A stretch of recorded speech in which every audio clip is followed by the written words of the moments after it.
Hello hello friends, good evening. कैसे हैं आप लोग? उम्मीद करती हूँ कि आप लोग सब ठीक ही होंगे और मैं भी ठीक हूँ। और अभी हो रहा है शाम के 5 बज रहे हैं, 5 बजने वाले हैं, अभी बजे नहीं हैं। और ये ऑफिस से आ चुके हैं क्योंकि आज शनिवार है तो आज इनको ज़्यादा काम नहीं था, तो ये आ गए घर जल्दी आज। और अभी हम लोग चल रहे हैं प्रसाद खाने के लिए, तो मैं वहीं जाने के लिए तैयार हुई हूँ अभी। और मैंने ये वाला सूट पहना है, स्काई कलर वाला। तो अभी बाबू और ये दोनों नीचे चले गए हैं, मैं ही पीछे रह गई हूँ। तो अभी मैं चल रही हूँ और प्रसाद बस यहीं सामने में 8 से 10 घर के बाद मिल रहा है। और वहाँ पे भजन हो रहा है, इसी वजह से प्रसाद दे रहे हैं सब लोग को। और फिर गेट लॉक करके अब मैं भी जा रही हूँ नीचे। और बहुत सारे लोग मेरा वेट कर रहे थे, ये देखिए सब लोग मेरा वेट कर रहे थे, मैं ही पीछे रह गई थी। और अब चल रहे हैं। और यही लोग हमारा रूम का जो ऑनर है उनके रिश्तेदार हैं जो नीचे रहते हैं, तो इन्हीं लोगों के साथ हम लोग जा रहे हैं। और इन्होंने ही हमसे कहा था कि प्रसाद खाने के लिए चलना है, तो मैंने कहा था ठीक है, जब आप लोग जाओगे तो मुझे भी बोल देना। तो इन्होंने फ़ोन करके बोला।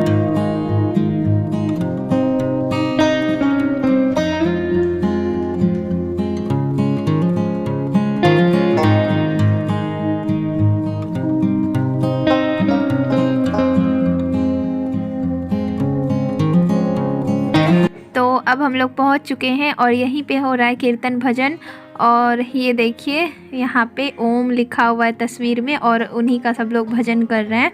तो पहले मुझे लगा कि हमारे इधर शिव चर्चा होता है, ऐसा कुछ होता है पूजा पाठ, तो फिर वही हो रहा है। फिर इन्होंने कहा कि नहीं, ये शिव चर्चा नहीं है, कुछ और ही पूजा है। तो फिर मुझे समझ में नहीं आया। खैर, जो भी पूजा हो भगवान का ही पूजा है। और ओम लिखा हुआ है तो मुझे लगा कि शंकर भगवान का ही पूजा हो सकता है। और देखिए यहाँ पे सब लोगों को प्रसाद खिलाया जा रहा है। तो यहाँ पे सुबह से प्रसाद खिलाया जा रहा है और अभी हम लोग आए हैं सबसे लास्ट में। तो ये देखिए मैं खड़ी हूँ इन लोगों के साथ, अब हम लोग भी बैठ के खाएंगे। और खाना खाने के टाइम हम लोगों ने कोई वीडियो नहीं बनाया है। और अब हम लोग चल रहे हैं वापस। और खाने में खिचड़ी और सब्ज़ी, मिक्स वाली सब्ज़ी जो होती है वो, और खीर और टमाटर की चटनी और पापड़, इतना कुछ था। और खिचड़ी इतनी टेस्टी थी कि मैं क्या बताऊं। और भंडारे का खाना वैसे भी बहुत टेस्टी होता है, बहुत स्वादिष्ट होता है। और उसके बाद खाना पीना खा के हम लोग आ गए घर। और अभी ये नीचे में ही रुक के बात कर रहे हैं, और मुझे ऊपर काम था तो इसलिए मैं ऊपर चली आई। और ये जो सब्ज़ी वाला जो बास्केट आप देख रहे हो, तो इसमें सारी सब्जियां ख़त्म हो चुकी है। तो ये जब ऑफिस से लौट रहे थे तो सब्ज़ी लेके आए थे, तो अभी मुझे वही इसमें सब्ज़ी लगाना है। ये देखिए आलू भी बस थोड़ा सा ही बचा है, प्याज भी थोड़े से हैं, तो इनमें मुझे अभी सब्ज़ी लगानी है। तो ये देखिए गोभी और कड़ी पत्ता, धनिया पत्ता और ये लाल साग, गाजर, ये सब कुछ ये लेके आए हैं आज सब्ज़ी में। और गाजर आधा किलो लेके आए हैं, और आधा किलो गाजर में ये बस 3 गाजर चढ़े थे। और मुझे तो लगा कि ये 3 गाजर क्यों लेके आए हैं, बस इतना ही। तो इन्होंने कहा कि हलवा बनाना है, तो हलवा बनाने के लिए बस 3 गाजर। और मैं इस वाले गाजर का हलवा नहीं बनाती हूँ, ऑरेंज वाला जो गाजर होता है ना, तो मैं उसका हलवा बनाती हूँ। तो ये पिंक वाला लेके आए हैं, तो कोई बात नहीं, गाजर कोई भी हो मैं बना दूँगी हलवा। और ये देखिए कड़ी पत्ता, और ये 5 रुपए का कड़ी पत्ता है और इतना सारा दिया है। तो मैं कई दिनों से कह रही थी कि कड़ी पत्ता लेके आया कीजिए, कड़ी पत्ता क्यों नहीं लाते हो, तो इस बार ये लेके आए हैं। और अब मैं धनिया की पत्ती को भी पानी में डाल दूंगी। और पिछली बारी भी ये इतना ही धनिया का पत्ता लेके आए थे, तो मैंने उसका चटनी बना दिया था। और इस बार भी इन्होंने कहा कि चटनी बना देना है, तो मैंने कहा ठीक है, क्योंकि इनको धनिया पत्ता की चटनी बहुत पसंद है। तो वही मैं अभी इनको खोल के पानी में डाल दूँगी ताकि ये ख़राब ना हो पाए, और अगले दिन मैं चटनी पीस दूँगी। और सब्ज़ी लगाने के बाद फ़र्श काफ़ी गंदी हो जाती है, तो फिर मुझे बाद में पोछा भी लगाना पड़ा था यहाँ पे। और ये सारी हरी सब्जियाँ तो लेके आ गए, लेकिन आलू प्याज लेके नहीं आए, क्योंकि इनके पास कैरी बैग नहीं था, जिस वजह से ये नहीं, इनको लाते नहीं बनता, जिस वजह से ये लेके नहीं आ पाए। और जितना इनसे हो पाया वो लेके आ गए हैं। तो ये इन्होंने कहा है कि अगले दिन, दूसरे दिन मतलब ला देंगे आलू प्याज भी।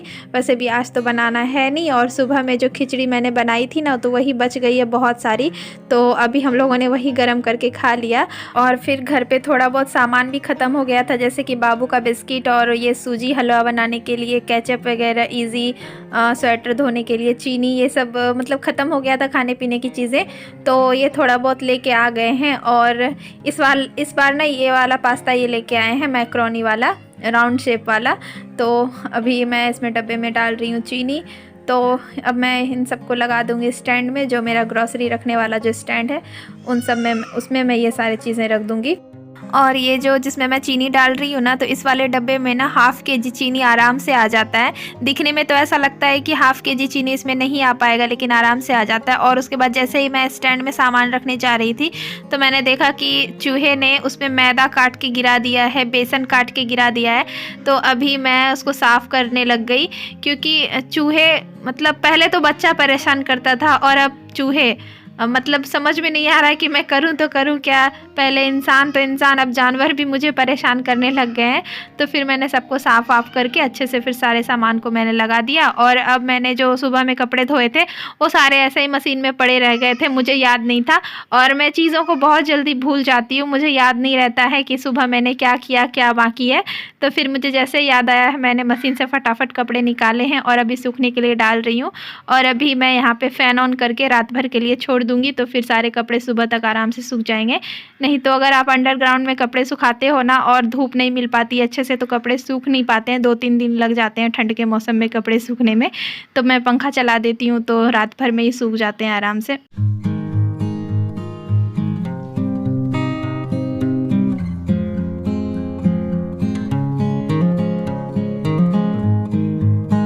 और अभी बज रहे हैं रात के 8 और मैं यहाँ पे साग को चुन रही हूँ, क्योंकि अभी मैं साग को साफ़ करके रख दूँगी तो फिर सुबह बनाने का झंझट नहीं रहेगा।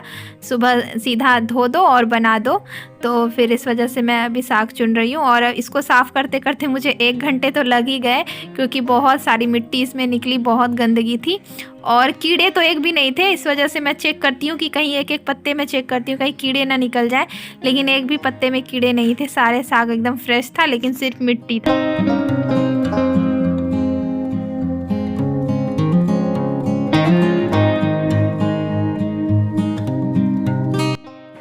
और फिर थोड़ी ही देर बाद इन्होंने कहा कि कुछ ऐसा बनाओ, कुछ अच्छा स्पेशल सा बना दो।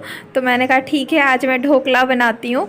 तो ये मैं बना रही हूँ ढोकला। तो इसमें मैंने डाला है चीनी, नमक और दही का घोल डालूँगी, और ये बेकिंग पाउडर, और लास्ट में मैं इसमें इनो ऐड कर दूंगी। और ये बेसन को पहले ही मैंने अच्छे से छान लिया है, तभी मैंने लिया है। और बिना छाने हुए बेसन को बिल्कुल भी ढोकला बनाने में यूज़ नहीं करना चाहिए, हमेशा छान के ही बनाना चाहिए। और अभी मैं आप लोगों से इसकी रेसिपी शेयर नहीं कर रही हूँ, बस मैं बना रही हूँ, क्योंकि अभी टाइम बहुत हो गया है। अभी रेसिपी शेयर करने का टाइम बिल्कुल भी नहीं है। फिर कभी बनाऊँगी तो आप लोगों के साथ अच्छे से मैं इसकी रेसिपी शेयर करूँगी। और अभी मैंने इसमें इनो डाल दिया है, और इनो डालने से ही ढोकला जालीदार बनते हैं। और ये सब डाल के मैं पतीले में डाल के इसको बॉईल कर लूँगी पानी में, और मतलब इसको बेक कर लूँगी। और सच में ढोकला बहुत अच्छा बना था। और बेक करने के बाद ठंडा करके मैं इसको कट कर लूँगी। और कट करने के बाद मैं थोड़ी देर के लिए इधर उधर चली गई काम करने के लिए, और बाबू ने पूरे ढोकले का सत्यानाश कर दिया है। और ये देखिए, पूरे ढोकले को उसने तोड़ फोड़ दिया है। तो फिर बाद में मैंने इसी में तड़का लगा लिया। क्या करती, बच्चा है, परेशान करता है बहुत। तो कैसा लगा आप लोगों को ये वीडियो? अगर पसंद आया हो तो प्लीज़ एक लाइक, शेयर एंड सब्सक्राइब जरूर कर दीजिएगा। मिलते हैं नेक्स्ट वीडियो में, तब तक के लिए बाय।